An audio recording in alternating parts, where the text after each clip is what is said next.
Alright? It's something that's been on my mind for a long time, and I'm about to give you the honest truth on an anime topic that has annoyed me since this show has come out. Sword Hero Rin is not Kirito. We can say that now after these last few episodes of Shield Hero. Let's get it going.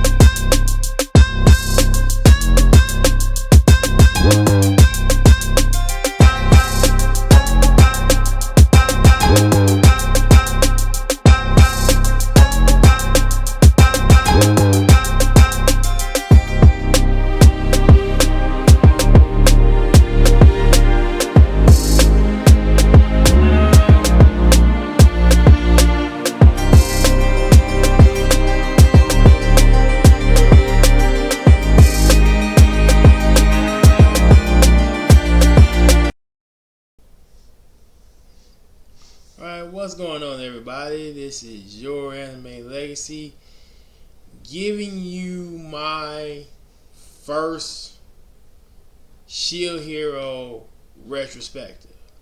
And I'm going to try to do a lot of topics like this, especially to Blue Vortex, because a lot of things in that show and even in Shield Hero need to be kind of condensed and talked about, a little bit in a little more detail than just, oh, this is what happened in the review in the episode, type of way. And for this one, I'm going to be covering the events of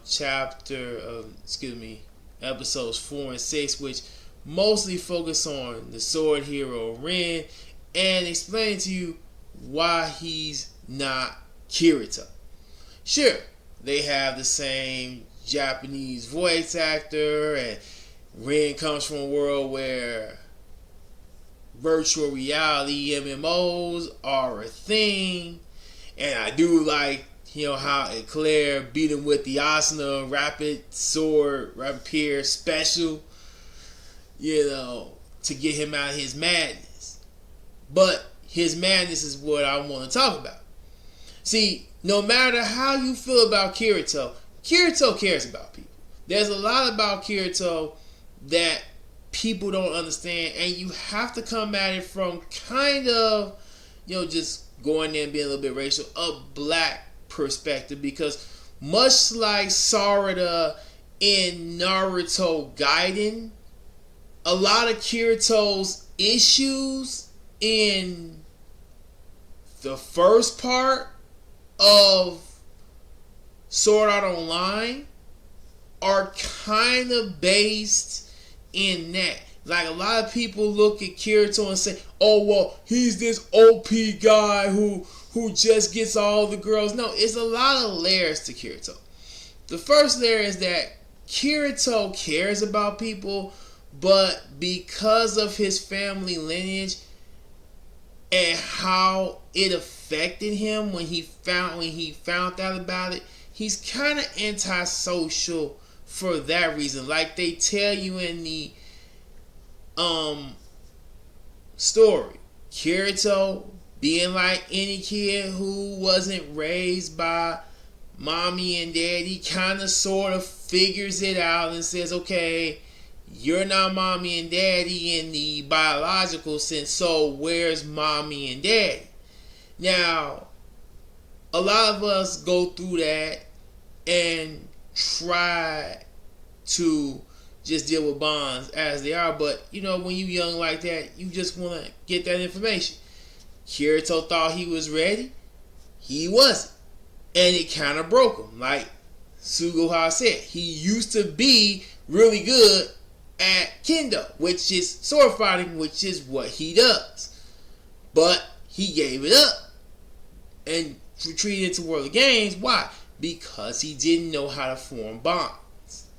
He kind of didn't know how to form bonds, which is kind of the lesson that Sarada learned when she found that picture of Karin, when she was wondering why, okay, daddy don't wear glasses and mommy don't wear glasses, why do I wear glasses? Which is still a question we ask today, but, you know, she was like, is Sakura my real mom?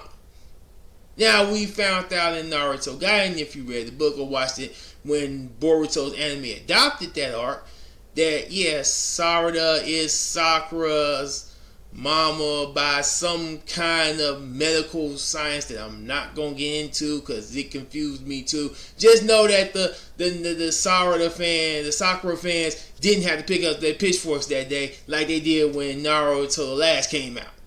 Basically.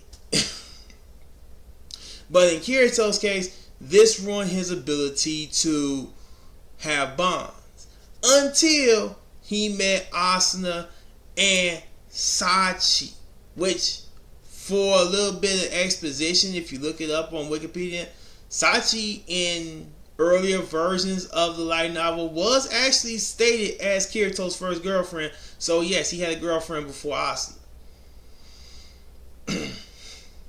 But Sachi's death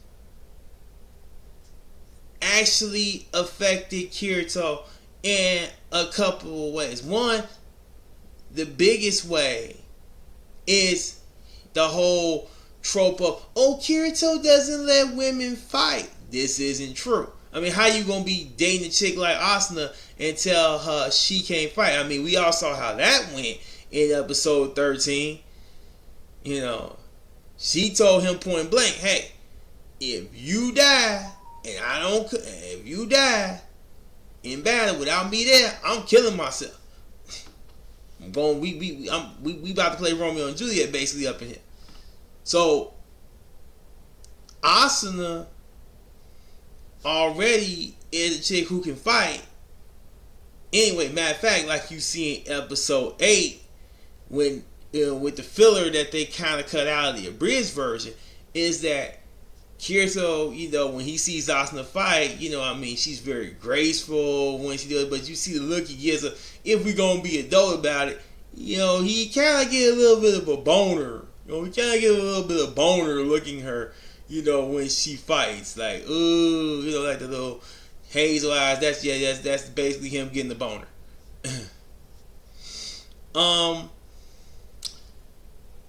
But with Sachi, you always see her after these events as the face of death. Why is that? Because Kirito blames himself for her death.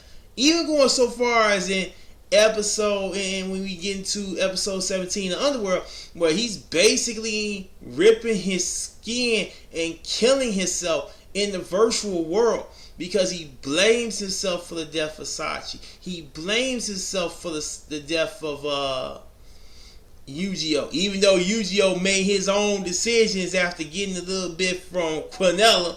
I mean, I kind of say, you know, the man got a little bit of, you know, good, and basically he turned on the crew. You know, kind of like somebody else in Shield Hero, but, you know, who shall remain nameless for this time. And I'm not doing a video on, because spoiler warning, if you watch episode 4, that's it. That's Moriatsu. Okay, I wasn't gonna go there, I wasn't gonna say his name, but yeah, that's Moriatsu. He ain't gonna get no better. You know, just know he ain't getting no better. So you've been warned, spoiler warning on that. This is who he is for the rest of the series. Philo-chan! Yeah, that's who he is. Rest of the series. He's not getting any better. We just gonna make him function. But as for Ren, what does he always say about his people. Oh, they were weaker than me. They were weaker than me. They were weaker than me. They were weaker than me. It's not my fault. It's not my fault. How can he be Kirito when Kirito carries the weight of every life he loses in the virtual world? Even for somebody like Yu-Gi-Oh, who ain't even real, in the state of being a real person, he feels guilt over not saving that dude, even though he was basically died for being a simp. But you all say this dude is Kirito. It just shows how this character, much like characters like Boruto, are so misunderstood. Now, as for how he got fixed by Claire, I think it was okay. The battle was okay. And like I said, I love the Asuna special, given the whole Kirito comparison. I like the Asuna special, but the whole theme of Ren is, he's got to learn to take it seriously. And that's another thing about Kirito. Kirito, not once, when he went to the virtual world, never not took it seriously. He always took the virtual world seriously. Matter of fact, to the point where even Yuki, when she came out, told Asuna that, yeah, he kind of don't live in the real world sometimes. And it's kind of true. But Kirito is basically learning about bonding again. And that's what makes his character great. Even despite the power that he has, that he can still have that heart that cares about people. And why, Ren is not him, because Ren doesn't have that heart. Ren's just a guy playing a video game that doesn't care about anyone, and that's the lesson he has to learn. But let me know what you think about the situation. If you like anything I've said in this video, like and subscribe to my channel, and I'll catch you in the next.